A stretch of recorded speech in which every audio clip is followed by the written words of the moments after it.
अंधी सास की चालाक बहू।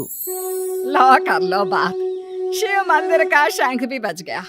इसका मतलब सुबह के 7 बज गए हैं, लेकिन अभी तक नाश्ता नहीं आया।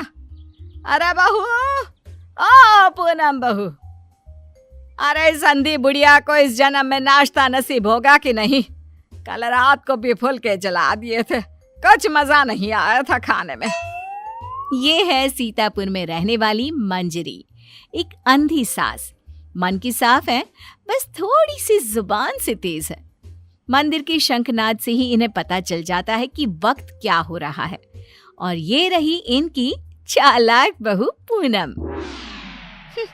अच्छा हुआ जो मैंने ऑनलाइन ऑर्डर कर दिया सब कुछ, वरना ये बूढ़ी लाठी मेरी छाती पर मूंग दलने लग जाती। अरे बहू, तो घर में है भैया, चल बसी। हाय राम, ऐसा न कहो सासू माँ, दिन में एक बार तो भी माँ सरस्वती जुबान पर बैठती हैं। अरे नहीं नहीं, तुझे कुछ ना होगा। खुशबू तो बड़ी अच्छी आ रही है। ऐसा कौन से पंच पकवान बनाए हैं आज तूने? आज है स्पेशल जलेबियाँ, फाफड़ा, आलू की पराठे, कम चीनी वाली गर्मा गर्म चाय, दही पकोड़े, ये सब। वो मुझे डॉक्टर ने कहा है ना कि आप दिन में कम से कम 3 से 4 घंटे सोया करो, इसलिए आज मैंने सारा काम निपटा दिया है। अब मैं सो जाऊंगी। वाह, क्या स्वाद है। लेकिन बहू, ये तो ब्रिजवासी की जलेबियां है ना? तू तो कह रही है कि तूने बनाया है। दरअसल वो मैंने ब्रिजवासी काका से रेसिपी पूछ ली थी। अच्छा मम्मी जी, मैं आती हूँ अभी, जरा वो दूध गैस पर तेज आंच पर रखकर आई हूँ ना। पूनम फौरन ही वहां से उठकर रसोई में भाग जाती है। मंजरी को फिर भी पूनम पर थोड़ा शक आता है। पूनम ऐसे ही रोज अपने पति के पैसों को खर्च करके बाहर से खाना मंगवाती और अपनी सास से कहती कि उसने खुद बनाए हैं। और उसकी बेचारी अंधी सास बहू के इस झूठ से बेखबर सारी चीजें मान भी लेती। एक दोपहर में पूनम पूरा मेकअप करके तैयार होकर खड़ी होती है। चलो फटाफट पतली गली पकड़ के निकल लेती हूँ, इससे पहले कि बुढ़िया मुझसे टकराए। बेचारी मेरी अंधी सासू माँ, उसे लगेगा कि मैं सो रही हूँ, जबकि मैं तो अपनी जानू से मिलने जा रही हूँ।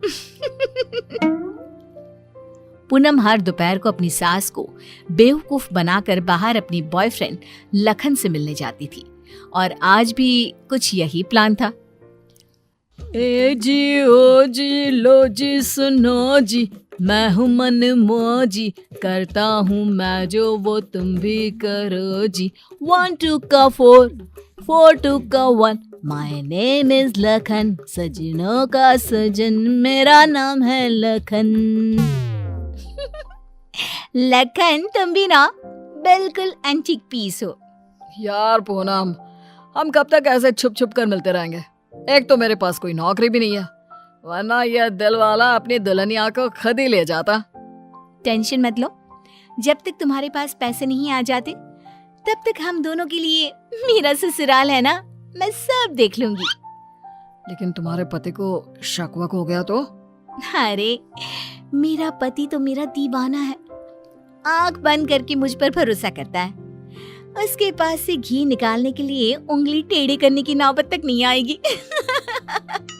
ओए होए, ओए होए होए, शुक्रिया मेरी जान, love you love you love you. I love you too. इसी तरह दिन बीतते रहते हैं। एक रात देवेश बहुत खुश अपने ऑफिस से घर लौटता है। माँ, पूनम, एक खुश खबर है।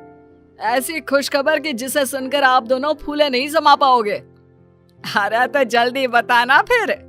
हाँ हाँ, इतना सस्पेंस मत बढ़ाओ। मुझे कंपनी में सीईओ का पोस्ट मिल गया है। अरे वाह, जुग जुग जियो मेरे लाल। अब तो एक बड़ा माखन का कनस्तर चढ़ाऊंगी भोग में अपने कान्हा जी को। वाओ, मतलब अब 2 गुना 3 गुना 4 गुना पैसा होगा और हमारी तिजोरी में साल के 12 महीने दिवाली होगी। वाह वाह वाह वाह, कांग्रेचुलेशंस देवेश। Thank you. लेकिन इस खुश खबर के साथ साथ एक और बात भी है। मुझे कल सुबह ही मुंबई के लिए रवाना होना होगा। बिजनेस मीटिंग है, लगभग 1 हफ्ते तक वहीं रहना होगा। क्या? ये तो कितनी अच्छी बात है। मेरा मतलब है कि आप मुंबई घूम भी लेंगे। कहते हैं ना, रात में मुंबई की सड़कें और नजारा काफी सुहाना होता है। वाकई में, ले जा इसे भी अपने साथ। अब मैं तो ठहरी अंधी। डॉक्टर ने कहा है रोशनी कभी भी आ सकती है, लेकिन मुझे तो ना लगता कि इस जन्म में आएगी मेरी आंखों की रोशनी। कैसी बातें करती हो सासू माँ आप भी। मैं भला अपनी सास को छोड़कर कहीं जाऊंगी क्या? अगर मैं चली गई तो आपकी सेवा क्या पड़ोस की मीना करने आएगी? देवेश, तुम आराम से घूम कर आओ और मेरे लिए एक अलग से सूटकेस भर के तोहफे लाना। इसे तो बस तोहफे ही दो, चाहे वो तीज हो, त्योहार या कोई और आम मामूली सा दिन। बस तोहफे तोहफे तोहफे। बिल्कुल पागल है ये। अरे, मैं तोहफे मांगू तो आपको क्या दिक्कत है? आप भी मंगवा लो ना। देख देख देवेश बेटा, कैसे कैंची की तरह तेज चल रही है इसकी जुबान। अरे आप दोनों शांत बैठ जाओ, मैं आप दोनों के लिए ढेर सारे तोहफे लाऊंगा बस। देवेश अगली सुबह मुंबई के लिए निकल जाता है। इसी बात से खुश होकर पूनम सोचती है, रास्ते का कांटा तो साफ हो गया है। अभी मैं चुपके से मेरे लखन को घर पर भी बुला सकती हूँ। इस अंधी बुढ़िया को तो कानों कान भनक भी नहीं लगेगी। पूनम अब रात को चुपके से पीछे के दरवाजे के जरिए लखन को घर पर बुला लेती है। अब जहाँ सास घोड़े बेचकर खर्राटे मारते हुए सो रही होती है, तो वो बहू की बात करने की आवाज सुनकर तुरंत उठकर बैठ जाती है। ये आवाज किसी आदमी की लगती है, शायद बहू के कमरे से आ रही है। लेकिन नहीं नहीं, मैं भी कुछ ज्यादा ही दिमाग लगा देती हूँ। देख रही होगी कोई भूत या फिल्म। अब तो पति नहीं है घर में, इसलिए रात भर ऐसे ही करेगी ना। लेकिन अगर कल जल्दी नहीं उठी तो फिर मैं इसके कानों के पास जाकर बर्तन बजाऊंगी जोरों जोरों से। ये सिलसिला रोज चलता है और मंजरी को रोज लगता है कि पूनम टीवी पर कोई फिल्म देख रही है। एक दिन जब पूनम बाहर होती है, तभी मंजरी सोकर उठती है और आंखें खोलते ही उसे सब कुछ दिखाई देने लगता है। वो अपने आसपास सब कुछ देखकर काफी खुश और आश्चर्यचकित हो जाती है।